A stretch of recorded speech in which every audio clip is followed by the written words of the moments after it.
ભરૂચ જિલ્લામાં દહેજ સેઝ 2માં મંગળવારે મોડી રાતે નિયોજન કેમિકલ્સમાં ભીષણ આગ લાગી હતી, જેમાં પ્લાન્ટ અને વેરહાઉસ સંપૂર્ણપણે બળીને ખાખ થઈ ગયા હતા.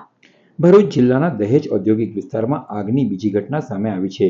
મંગળવારે રાત્રે લગભગ 12:30 વાગે દહેજ SEZ 2માં સ્થિત નિયોજન કેમિકલ્સના 3 મિથાઇલ ફોસ્ફેનિક પ્રોપિયોનિક એસિડના MPP3 પ્લાન્ટમાં અચાનક આગ લાગી ગઈ હતી.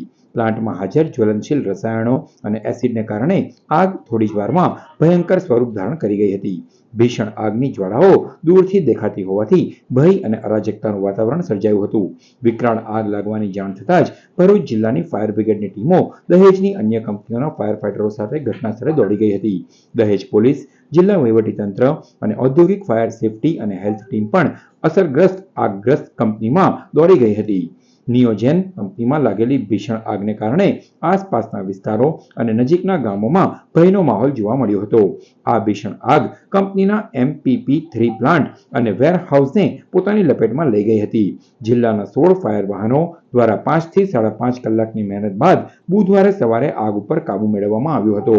ભરૂચ સ્થિત ઔદ્યોગિક સલામતી અને આરોગ્ય નિયામક મંડળના અધિકારી આશુતોષ મેરૈયાએ જણાવ્યું હતું કે આગ લાગી ત્યારે 128 કર્મચારીઓ ફરજ પર હતા.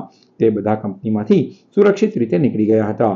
કોઈ પણ કર્મચારી કે વ્યક્તિને કોઈ પણ ઈજા કે અન્ય અકસ્માત થયો નથી.